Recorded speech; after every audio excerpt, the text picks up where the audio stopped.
शादी से पहले और शादी के कुछ समय बाद तक पति पत्नी के बीच एक गहरा प्रेम होता है। ऐसा लगता है जैसे दोनों एक दूसरे के बिना अधूरे हैं, जैसे मछली और पानी का संबंध। यह स्वाभाविक भी है, लेकिन जैसे जैसे समय बीतता है वैसे वैसे उनके बीच खटपट होने लगती है। कभी कभी तो बहुत छोटी बात भी परिवार में बड़े विवाद का कारण बन जाती है।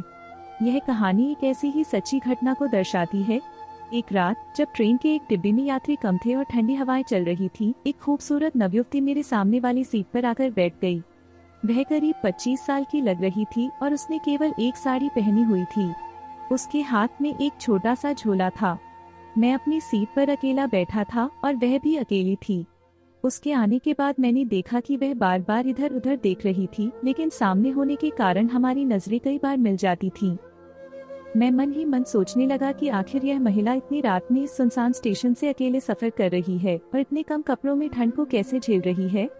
कुछ समय बाद मैंने उससे पूछा, आप किस स्टेशन से चढ़ी हैं? उसने कुछ कहा, लेकिन उसकी आवाज इतनी धीमी थी कि मैं सुन नहीं पाया।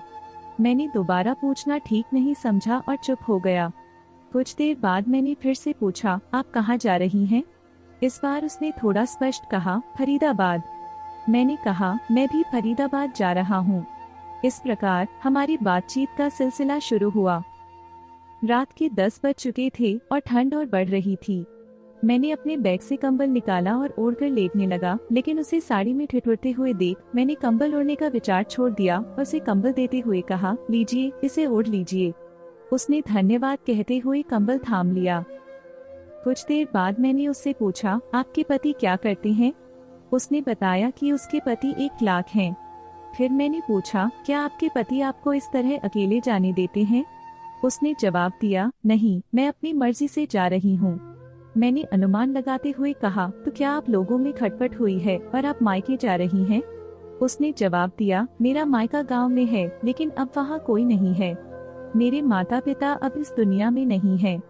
मैंने फिर पूछा, तो फरीदाबाद में कौन रहता है? उसने बताया कि उसके मामा का बेटा वहाँ बैंक में काम करता है और वह उन्हीं के पास जा रही है। मैंने आगे पूछा, क्या आपके पति ने आपको मारा पीटा या कोई ऐसा कारण जिससे आप घर छोड़कर चली आईं? उसने गहरी सांस लेते हुए कहा, नहीं, ऐसा कुछ नहीं हुआ। जब मेरे पति बाहर से आए तो मैं उन्हें पानी देने गई, लेकिन ध्यान न होने के कारण दरवाजे से टकरा गई और कांच का जग टूट गया। इस पर उन्होंने मुझे खरी खोटी सुना दी और कहा कि मैं मायके का समझ रखती हूँ और ताने मारे। इस बीच मेरे फोन की घंटी बजी। मैंने फोन उठाया और गुस्से में कहा, मैंने तुमसे कहा था कि मुझे फोन मत करना। हमारा तुम्हारा रिश्ता आज से खत्म। मैंने फोन काट दिया। उसने पूछा, इतनी रात को किससे बात कर रहे थे? मैंने कहा, मेरी पत्नी थी। उसने पूछा, आप घर से नाराज होकर आए हैं? मैंने स्वीकारा कि हाँ, और फिर उसने फोन पर क्या बात हो रही थी यह जानना चाहा। फिर मैंने उसे बताया कि मेरी पत्नी ने मेरी माँ पर ताना मारा था, जिसके कारण मैंने उसे डांट दिया। उसने कहा, आपकी पत्नी तो बहुत अच्छी लगती है। मैंने गुस्से में कहा, अच्छी क्या, ताने मारती है।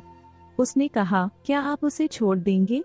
मैंने कहा, नहीं, लड़ाई झगड़ा एक बात है, लेकिन छोड़ना पाप है। शादी एक बार होती है और 7 जन्मों के रिश्तों में बांधती है। इसके बाद वह कुछ देर चुप रही और फिर बाथरूम जाने के लिए उठी। बाथरूम के पास पहुंचते ही उसने अचानक जोर से चिल्लाया, दूर रहो। मैं तुरंत उठ खड़ा हुआ, देखा कि वह दौड़कर मेरे पास आई और मुझे पकड़कर लिपट गई। थोड़ी देर बाद मैंने देखा कि एक पागल आदमी उसके पीछे पीछे आ रहा था, जो गलियारे में बैठा था। उसे देखकर मैं समझ गया कि वह कोई खतरा नहीं है। मैंने उसे पीछे हटाया और वह वापस जाकर सीट पर बैठ गई। मैंने उससे कहा, अब वह चला गया है, आप बाथरूम जा सकती हैं। वह उठी, लेकिन मैंने उसके साथ चलने का फैसला किया और उसके लौटने तक गलियारे में खड़ा रहा। इसके बाद हम दोनों एक ही सीट पर बैठ गए। जब मैं बैठने लगा तो उसका झोला लुढ़क गया और उससे एक मोबाइल बाहर निकल आया। मैंने उसे उठाकर कहा, आपके पास मोबाइल है और फिर भी बंद कर रखा है, यह सही नहीं है। कुछ समय बाद उसके मोबाइल पर कॉल आया। उसने फोन उठाया और दूसरी तरफ से किसी ने कहा, स्वाति, तुम कहाँ हो? तुम्हारा फोन बंद था, सभी रिश्तेदारों को फोन कर दिया। उसने जवाब दिया, मैं फरीदाबाद जा रही हूँ। दूसरी तरफ से आवाज आई, स्वाति, प्लीज वापस आ जाओ, वहाँ मत जाओ, हम दोनों की बेइज्जती होगी। उसने कहा, तुम्हारे लिए एक जग मुझसे ज्यादा महत्वपूर्ण है। उस व्यक्ति ने माफी मांगी और कहा कि अब ऐसा नहीं होगा। सुबह हो चुकी थी। ट्रेन प्लेटफॉर्म पर रुक गई और हम दोनों नीचे उतरे। मैंने 2 कप चाय लाकर उसे दी और कहा, अब आप सोच लीजिए कि आपको अपने घर जाना है या रिश्तेदार के यहाँ। वह चुप रही। मैंने उसे समझाते हुए कहा, जब वह व्यक्ति अपनी गलती का एहसास कर रहा है तो वापस न जाना आपकी गलती होगी। मैंने उसे समझाया कि आपके पति परिवार को बिखरने से बचा रहे हैं और आपको समझना चाहिए कि परिवार सबसे बड़ा रिश्ता है। उसने सहमति जताई और कहा कि गलती उसकी भी थी। उसने अपने पति को फोन किया और रोते हुए कहा कि वह घर वापस जा रही है। मैंने उसे एक टिकट ला दिया और ट्रेन आने पर उसे विदा किया। वह जाने से पहले हंसते हुए बोली, आपने मेरा परिवार बचा लिया। मैंने महसूस किया कि एक छोटा सा प्रयास भी किसी का जीवन बदल सकता है। अपने मन में खुशी लेकर मैं भी घर वापस जाने के लिए ट्रेन में बैठ गया।